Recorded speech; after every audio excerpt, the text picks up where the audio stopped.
Everybody welcome back to my channel. আমার আগের অফিসের বেশ কিছু ভালো মুহূর্ত আমার ফোনে আছে, সেটাকে স্টোর করার জন্য আজকের ব্লগটা। এটা হচ্ছে আমাদের খুবই পছন্দের রাজিয়া আপুর জন্মদিনের কেক এবং রাজিয়া আপুর জন্মদিনের সেলিব্রেশনের একটা অংশ। আমরা চেষ্টা করতাম যে কারো জন্মদিন খুব সুন্দর করে সেলিব্রেট করতে, কারণ এই ভিডিও লেটার পার্টেও আছে। দাদা বলছে যেটা যে অ্যাক্টিভ আওয়ারের আমরা বেশ অনেকটা সময় অফিসেই কাটাই। সো এই তো আমি এখানে একটা পেন্টিং করে নিলাম, কারণ এটা হচ্ছে ভাস্করদার জন্মদিন। আর আমাদের প্ল্যান ছিল যে দাদার জন্মদিনটা খুব বড় করে করবো, and I am so glad যে আমি অফিসটা ছেড়ে আসার আগে এই জিনিসটা করে আসতে পারছি। সো আমি এই যে তার জন্য একটা শার্ট কিনেছিলাম, অনেক কাহিনী করে, তার সাইজ তো মিলবে না, বলছে যে লাগবে না, এরকম অনেক কিছু করে খুব খুব রিস্ক নিয়ে কিনি আর কি। আই হোপ পছন্দ হয়, দাদা পরে পরে এসেছিলো।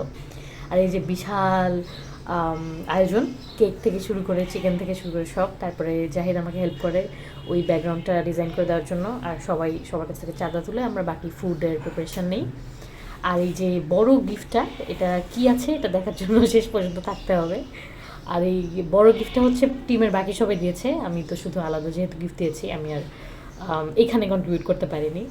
এনিওয়েজ, তারপরে আমাদের অফিসে তো সারাদিন সবসময় কাজের মধ্যেই যায়, তো একদম সেলিব্রেশনের জন্য ঠিক 10টা মিনিট সময় চেয়ে নিই, আর তারপরে হ্যাপি বার্থডে। আসেন দাদা।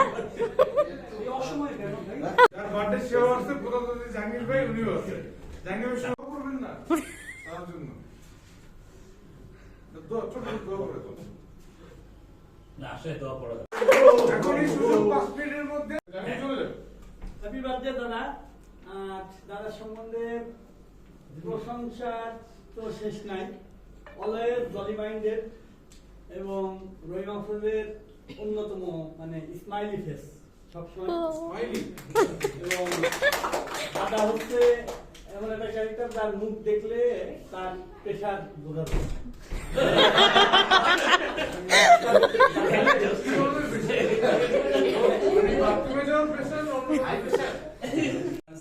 মাত্র 6 ঘন্টা।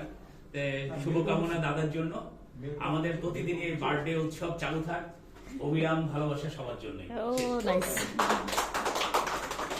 দাদা এত অনেক কিছুই তো আরে আনন্দ এবং কাজ, তাই তো এই দুইটা হচ্ছে কি সময়টা একটু শর্ট করে দেয়, ঠিক আছে। তার দাদা তো এভারগ্রিন, কারণ দাদা সবসময় জলি মাইন্ডেড এবং আনন্দ নিয়ে কাজ করে, এই জন্য মনে হয় তাকে এখনো 19 মনে হচ্ছে, ঠিক আছে। ও 19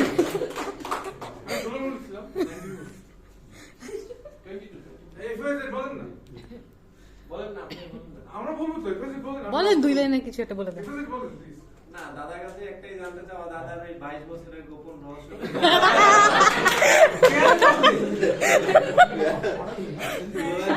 And of course you guys. কখনো গেছি সাপোর্টের জন্য কাজের জন্য ফাইন্যান্স করতে, বাট বার্থডে সঙ্গে এটা রিলেভেন্ট এখানে যাই না, মানে এটা তো ওয়ার্ক রিলেটেড। বাট বার্থডে আমরা বলবো যে আপনি যেরকম এখন এভারগ্রিন আছেন, অলওয়েজ এরকম থাকেন, অনেক জীবন অনেক সাকসেসফুল হন, লম্বা আয়ু পান, এটাই হচ্ছে জাহাঙ্গীর ভাই সেটা বলবো পছন্দ না। বিকেএসে তো বলা অনেক আছে, অনেকেই নাই। টপলাইন বলতে চাই মোটা থাকে, সেটা হচ্ছে যে সে অনেক ডিসিপ্লিন এবং উনি অনেকগুলো কাজ যখন করে একসাথে, কিংবা একটা কাজই করুক, উনি সামনে পিছিয়ে ডানে ভাবে চিন্তা করে কাজটা ইয়া করে, যেটা কিনা একটা লেভেলে রিওয়ার্ক করতে হবে। তো উনি অনেক বেটার। আর লাস্ট হচ্ছে যে ওনার বয়স কত আমি জানি না, কিন্তু আমার কাছে মনে হচ্ছে আমি আজকে ছবি রাখলো এইটা at least 5 years আগে। আরো বেশি হতে পারে। এটা এলএস এর সময়। এলএস এরও একদম খুবই মানে ভালো মানুষ একজন, এবং সবাইকে রেসপেক্ট করে, এটা আমার কাছে সবচেয়ে অ্যাট্রাকটিভ লাগে। সহজ সরল মানুষ এবং কাজের প্রতি খুবই সিনসিয়ার। কোনো একটা কাজ করলে সে খুব মনোযোগ সহকারে কাজ করে। ওনার কাছ থেকে আমরা ইন্সপায়ার হই। থ্যাংক ইউ দাদা, শুভকামনা। প্লিজ বলেন। Always remain 19. Thank you. And always remain this spirited. এই স্পিডটা সবসময় রাখেন। দেখেন আসলে বার্থডে কেন করি আমরা, অনেক বাধা নিষেধ আছে, but this is internal celebration. তাতে আমরা একটা সেলিব্রেশন পার হতে যাবে আমরা অকেশন বুঝি সবসময় একটা কি বলে কেক খাবো এরপরে আমার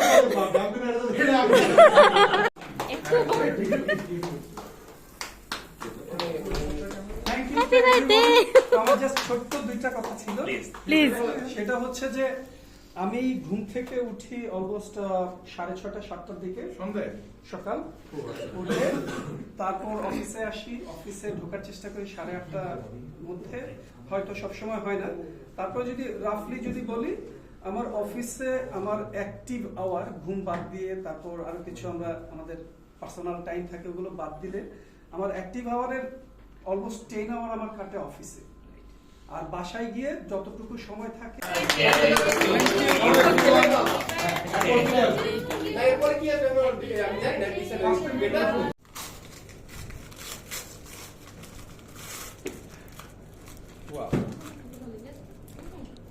উল্টা হয়েছে না, এটা উল্টা। তাহলে এটা পেইন্ট করছি আমি। Nice painting. থ্যাংক ইউ, আমি পেইন্ট করছি। আমাদের এই ম্যানুয়াল কাজ বাদ, খালি টিপ দিবেন আর কফি আমার জন্য তারপরে ক্লিয়ারলি এটা আছে হ্যাঁ তারপরে নালটা আপনারা মেশিন দিবেন টিপ দিবেন আর কফি এটা ধুয়ে যাবে এটা সরষেটা এটা বাংলাদেশ এমএনডি শিখেন ভাই একটা দুর্বল কেন এটা ভাই এটা ট্রাই করলাম ট্রাইটাই আমি ভালো বা খারাপ হইলে কিছু বলবেন না, খায়া ভালো লাগলে ভালো লাগলো, নাহলে নাই। ফার্স্ট টাইম কেউই জানে না কেমনে করতে হয়। আর এই সব conversation only part of fun, এবং সবাই অনেক ফান মোমেন্ট ছিল, নাথিং সিরিয়াস অ্যাট অল।